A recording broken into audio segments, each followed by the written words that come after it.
É difícil encontrar no Brasil alguém que nunca tenha ouvido a história do Saci Pererê.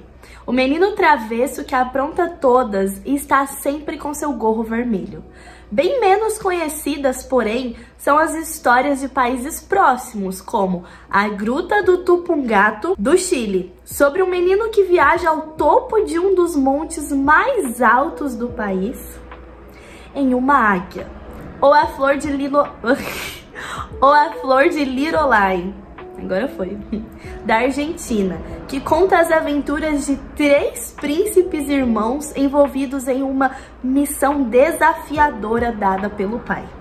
Essas são algumas das muitas narrativas que a América Latina abriga, com suas culturas, paisagens e modos de vida tão variados. Neste livro, você vai conhecer 22 delas, cada uma originária de um país, além de descobrir informações e fatos sobre a região. Embarque nessa viagem repleta de emoção pela América do Sul, a América Central e o México. E a cada nova parada, aprenda um pouco mais sobre o que significa ser latino. Algo tão plural e fascinante, que só mesmo a literatura para nos ajudar a desvendar.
Olá, tudo bem com vocês? Sejam bem-vindos a mais um vídeo aqui do canal. Eu sou a Andressa, sou professora de gramática e redação e hoje eu tô aqui para falar sobre o livro América Latina, que eu recebi da minha parceira Companhia na Educação. Se você não sabe, por favor, já vai deixando o like e compartilhando esse vídeo para que, eu continue sendo uma parceira aí da Companhia na Educação. Essa é uma das áreas da Companhia das Letras, a grande editora de livros, em que tem como objetivo estabelecer uma conexão aí com professores, educandos, licenciandos e todas as pessoas que se interessam pelo conteúdo educativo. Todo mês a Companhia na Educação me manda algumas opções de livros para eu escolher e poder trazer aqui para mostrar para você que é professor, seja da área que você for. Eu desejo te mostrar um pouco da literatura e te mostrar pontos para você trabalhar esses livros na sua sala de aula. Um dos objetivos também é conseguir estabelecer relação com a BNCC, afinal é aí a partir de como a gente trabalha dentro da sala de aula. Então o livro de hoje, ele é de autoria da Silvana Salerno, com ilustrações de Biri Sarkis. As ilustrações são belíssimas e eu acho que não é novidade pra ninguém que eu sou uma amante da literatura infanto-juvenil. Então isso aqui é uma pedra preciosa pra mim. Bora lá conversar um pouco sobre esse livro e pensar em possibilidades para trabalhar ele na sua sala de aula? Bora! Então, gente, para começar a falar sobre esse livro, eu quero contar, né, que logo aqui no iniciozinho, a autora, ela conta aqui no resumo sobre o autor, que ela é de São Paulo, que ela é apaixonada pela cultura indígena, principalmente do nosso país, e foi isso que levou ela a buscar entender mais sobre a cultura, sobre os mitos, as lendas e as histórias por trás também de outros países que fazem parte da América Latina. Mas então, voltando, ela fala logo aqui no início, né, um pouco sobre o nosso continente, que é a América Latina. Tem também essa imagem aqui, ó, da América Latina. Para quem não sabe, todos esses países aqui fazem parte da América Latina. Então, o livro é composto por 21 contos, sendo que cada um deles fala sobre um desses países. Outra curiosidade que o livro traz, antes de contar as histórias, né, antes das narrativas, é que o que distingue a América Latina do restante da América é que os países aqui desse espaço, todos eles falam línguas latinas. E o Brasil é o único país a falar o português. Na Guiana Francesa, por exemplo, o idioma é o francês. No Haiti também se fala o francês. E nos outros países se fala espanhol. Então, como a gente pode perceber, não só a cultura desses países, ela é bastante diferente, mas também as línguas, né? Até nisso a gente se diferencia. O que não quer dizer que deixa de ser todos esses países aí parte da América Latina. Agora, sobre o livro em si. Ele é bem grande, como vocês podem ver, né? É um livro de literatura infanto-juvenil, então ele não peca em nada. As ilustrações são lindíssimas. Parabéns, Biri Sarkis. Muito lindo. A capa mesmo, né? Já é linda nessa cor laranja, toda ilustrada, chama atenção. As páginas, elas são daquela... como se diz, aquele papel mais grossinho, sabe? Aquela gramatura assim, que parece folha de revista chique, às vezes até de enciclopédia. Então, é nesse material. Como eu já falei, as ilustrações não perdem nada, então cada narrativa possui uma ilustração de acordo com a história que vai ser contada ali, né? Além da narrativa, que tem como intuito contar um pouco da cultura indígena desse país, logo depois da história vem um pouquinho de curiosidade sobre esse país. Um espaço se chama Por Trás da História.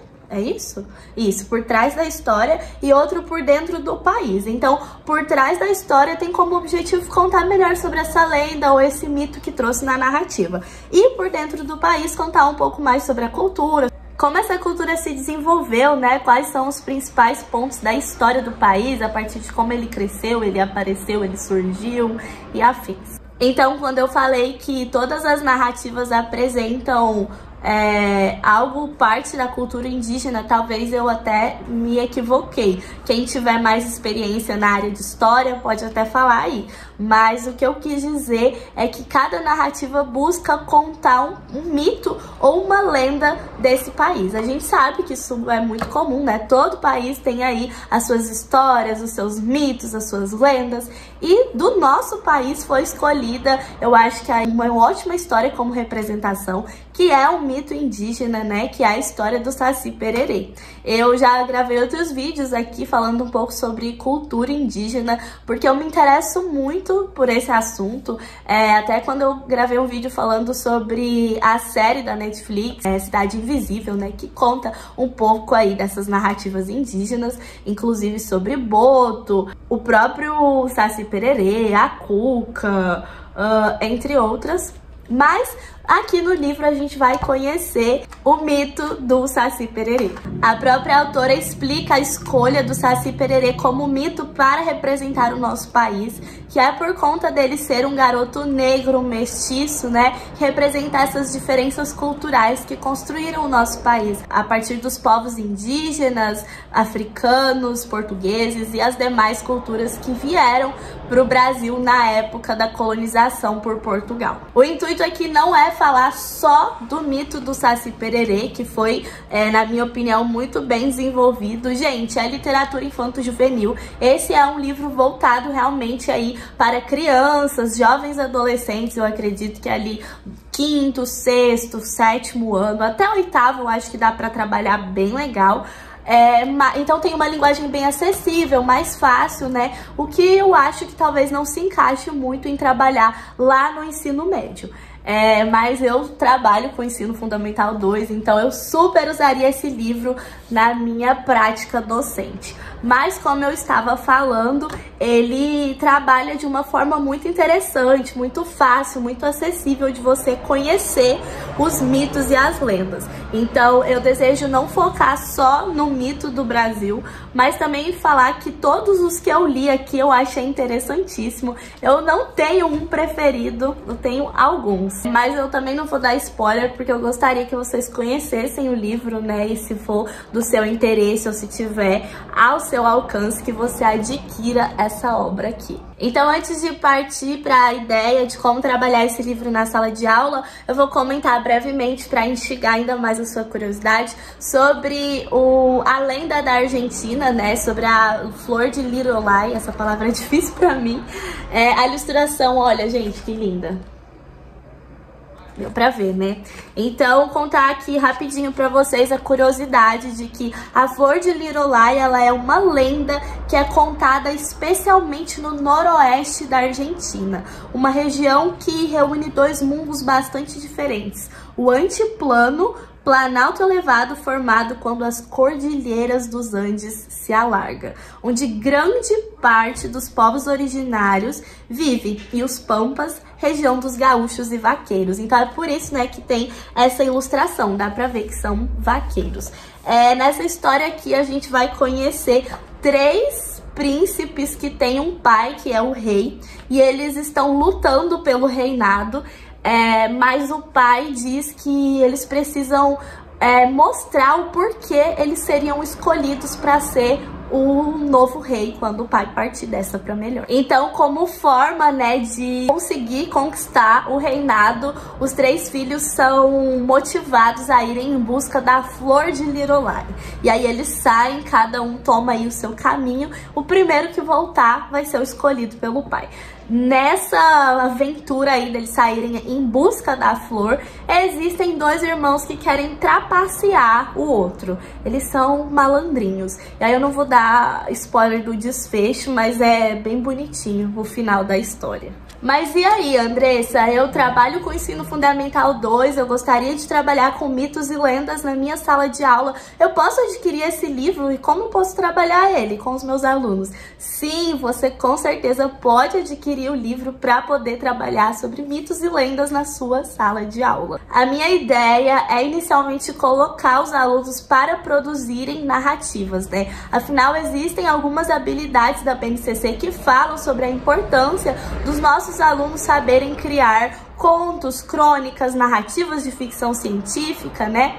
Então eu vou deixar certinho a habilidade da BNCC aqui, mas basicamente é sobre a importância de saber criar, seja individual ou em grupo. Então, além de falar, né, dessa importância de criar, fala-se sobre produções coletivas, que os alunos devem saber ferramentas para trabalhar em grupo e produzirem narrativas em grupo. Então, a minha ideia parte daí.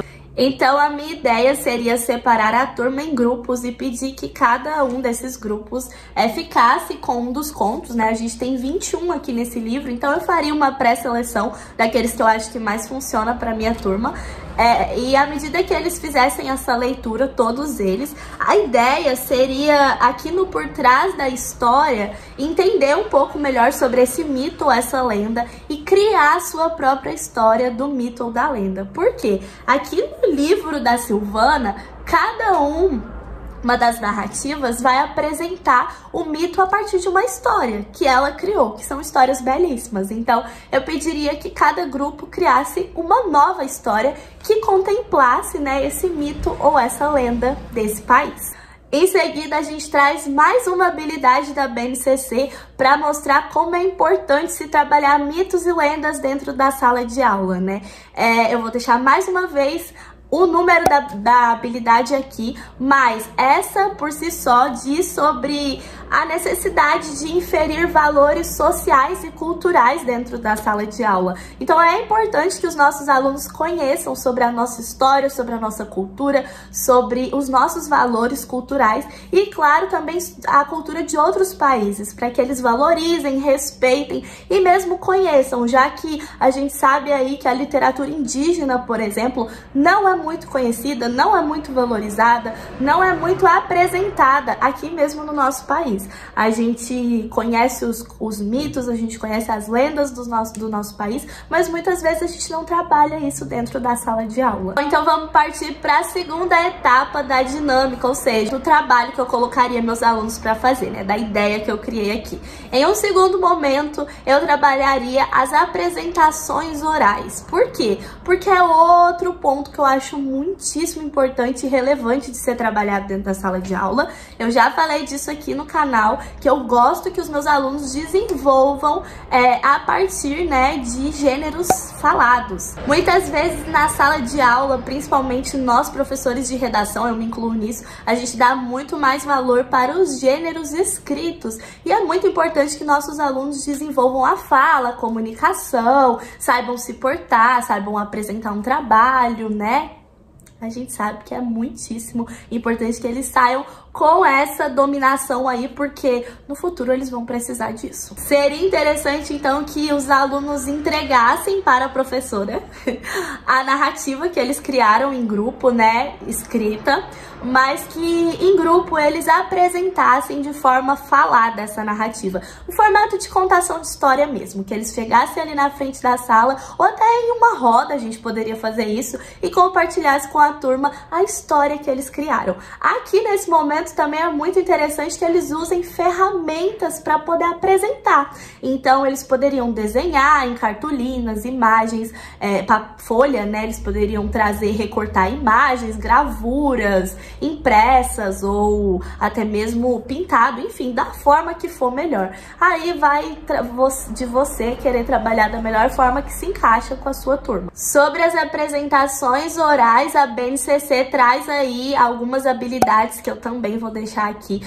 mas que falam sobre a importância dos nossos alunos saberem divulgar resultados de pesquisa, saberem se portar perante alguma situação de apresentação, né? Formular conclusões sobre temas que sejam relevantes para a turma ou para a nossa sociedade como um todo. Então, algo muito legal é que eles saibam apresentar textos, propostas, produções que eles fizeram, né, diante de outras pessoas, trabalhando aí a sua habilidade da comunicação oral. E sobre as ferramentas, é uma forma de fazer com que eles saibam trabalhar a organização, trabalhar em grupo, né, o design, a cor, a fonte, como apresentar isso que eles fizeram, como divulgar aquilo que eles passaram um tempo produzindo, né? Eu acho que tudo isso motiva e suscita também o trabalho em grupo. E para finalizar, eu acho que esse livro pede, né? Como a gente falou aí sobre a cultura de tantos países riquíssimos da nossa América Latina, seria muito legal que no final a professora e os alunos fizessem um lanchinho temático. Cada grupo traz aí, sei lá, uma comida típica desse país e a gente é feliz conhecendo mais um pouco, porque comida é muito cultura, né? Cultura gastronômica é muito cultura. Seria também muito interessante e motivaria os alunos, porque muitas vezes eles ficam nervosos, ansiosos para apresentar. As apresentações orais seriam uma coisa que eu já passei por essa situação e vi que os meus alunos ficaram inseguros, nervosos e afins. Então, finalizar assim com comida, eu acho que é um ótimo jeito de fechar aí essa proposta. Eu espero muito que vocês tenham gostado de conhecer um pouco mais sobre a história desse livro. Para finalizar, eu agradeço muito a Companhia da Educação que confiou no meu trabalho e me mandou esse livro. E claro, a autora dele, que tem feito um trabalho belíssimo de divulgação da cultura dos países aqui da América Latina, em especial da nossa cultura, né, da nossa cultura indígena. Muito obrigada por ter me assistido, espero ver vocês em breve. Um super beijo e tchau!